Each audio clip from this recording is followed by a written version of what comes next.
अलहमदिल्ला फरमाशा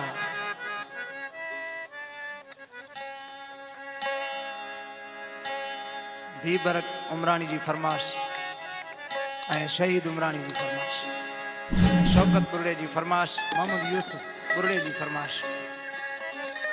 अदा सजाद साईं ओहूं गालियूं तयार खणियूं वेह तो सां पिरी करणियूं वो तुझी तकड़ जानी जाई अगे मार छॾियो वजदाई तुझी तकड़ जानी जाई अगे मार छॾियो वजदाई हूअ ॻाल्हियूं तयार खणियूं वेह तो सां पिरी करणियूं तुझी तकड़ जानी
Jill.